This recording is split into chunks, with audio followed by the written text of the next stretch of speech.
Hi friends, ಎಲ್ಲ ಹೇಗಿದ್ದೀರಾ? ಶ್ವೇತಾ ಅವಿನಾಶ್ ಚಾನಲ್ಗೆ ಸ್ವಾಗತ. ಇವತ್ತು ಸೂಪರ್ ಆಗಿರೋ ಇಡ್ಲಿ ಸಾಂಬಾರು ಮಾಡ್ತಾ ಇದ್ದೀನಿ. ಇಡ್ಲಿ ಸಾಂಬಾರು ಅಂದರೆ ಯಾವುದೇ ರೀತಿ ಬೇಳೆ ಬಳಸ್ತೇನೆ ಹಾಗೇ ಮಾಡ್ತಾ ಇದ್ದೀನಿ. ತುಂಬ ಟೇಸ್ಟಿಯಾಗಿ ತುಂಬಾ ರುಚಿಯಾಗಿರುತ್ತೆ. ಬನ್ನಿ ಫ್ರೆಂಡ್ಸ್, ಹೇಗೆ ಮಾಡೋದು ನೋಡ್ಕೊಂಬರೋಣ. ಫಸ್ಟು ಕುಕ್ಕರ್ ತೊಗೊಂಡಿನಿ. ಕುಕ್ಕರ್ಗೆ ಒಂದು ಇಡೀ ಬೆಳ್ಳುಳ್ಳಿ ತೊಗೊಂಡಿನಿ, ಸಿಪ್ಪೆ ತೆಗೆದಿಲ್ಲ. ಒಂದು ಅರ್ಧ ಇಂಚು ಶುಂಠಿ ಕುಟ್ಟಿ ಇಟ್ಕೊಂಡಿನಿ.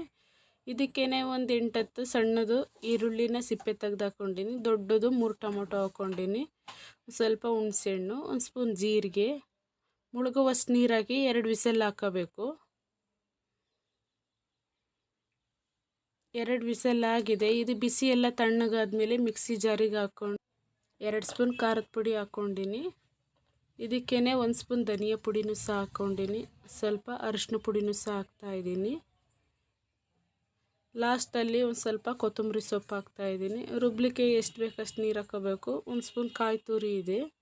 ನೀವು ಬೇಕಿದ್ರೆ ಹಾಕ್ಕೊಳೋದಿದ್ರೆ ಹಾಕ್ಕೊಳ್ಳಿ, ಇಲ್ಲಾಂದರೆ ಸ್ಕಿಪ್ ಮಾಡ್ಕೊಳ್ಳಿ. ನೈಸಾಗೆ ರುಬ್ಬಿದ್ದಾಗಿದೆ. ಇದಕ್ಕೇ ಕುಕ್ಕರಿಗೆ ಒಗ್ಗರಣೆಗೆ ಒಂದು 4-5 ಸ್ಪೂನು ಒಗ್ಗರಣೆಗೆ ಎಣ್ಣೆ ಹಾಕ್ಕೊಂಡು ಬಿಸಿ ಆದಮೇಲೆ ಒಂದು ಅರ್ಧ ಸ್ಪೂನ್ ಸಾಸಿವೆ ಹಾಕ್ಕೊಂಡು ಚಿಟಪಟ ಅಂದಮೇಲೆ ಒಂದು 4 ಬ್ಯಾಡಗಿ ಮೆಣಸಿನ್ಕಾಯಿ ಹಾಕ್ಕೊಂಡು ಅದನ್ನು ಸ್ವಲ್ಪ ಫ್ರೈ ಮಾಡ್ಕೋಬೇಕು. ಇದಕ್ಕೇನೆ ಅರ್ಧ ಇಡೀ ಬೆಳ್ಳುಳ್ಳಿನೂ ಸಹ ಹಾಕ್ಕೊಳ್ತಾ ಇದ್ದೀನಿ. ಒಳ್ಳೆ ಘಮ ಬರೋವರೆಗೂ ಫ್ರೈ ಮಾಡ್ಕೋಬೇಕು. ಸ್ವಲ್ಪ ಜಾಸ್ತಿ ಕರ್ಬೇವಿನ ಸೊಪ್ಪು ಹಾಕ್ತಾಯಿದ್ದೀನಿ.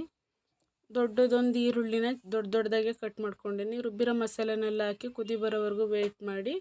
ಇದಕ್ಕೇನೆ ಕುದಿ ಬರಬೇಕಾದ್ರೆ ಕರ್ಬೇವಿನ ಸೊಪ್ಪು ಹಾಕೋದ್ರಿಂದ ತುಂಬ ಟೇಸ್ಟಿಯಾಗಿ ತುಂಬಾ ರುಚಿಯಾಗಿ ಬರುತ್ತೆ. ಫ್ರೆಂಡ್ಸ್, ನೀವು ನಿಮ್ಮ ಮನೆಯಲ್ಲೂ ಟ್ರೈ ಮಾಡಿ, ತುಂಬ ಟೇಸ್ಟಿಯಾಗಿ ಬರುತ್ತೆ. ಮನೇಲಿ ಎಲ್ಲರೂ ಇಷ್ಟಪಟ್ಟು ಖುಷಿಯಿಂದ ಊಟ ಮಾಡ್ತಾರೆ. ಲಾಸ್ಟಲ್ಲಿ ಒಂದು ಸ್ವಲ್ಪ ಕೊತ್ತಂಬರಿ ಸೊಪ್ಪು ಹಾಕಿದರೆ ಆಗೋಯ್ತು.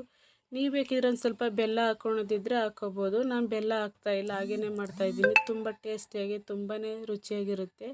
ಒಳ್ಳೆ ಘಮ ಬರ್ತಾಯಿದೆ. ಇಡ್ಲಿ ಜೊತೆ ಸರ್ವ್ ಮಾಡ್ತಾಯಿದ್ರೆ 4 ಇಡ್ಲಿ ತಿನ್ನೋರು 5-6 ತಿಂತಾರೆ. ಈ ರೆಸಿಪಿ ಇಷ್ಟ ಆದರೆ ಲೈಕ್ ಮಾಡಿ, ಶೇರ್ ಮಾಡಿ, ಸಬ್ಸ್ಕ್ರೈಬ್ ಆಗಿ. Thank you.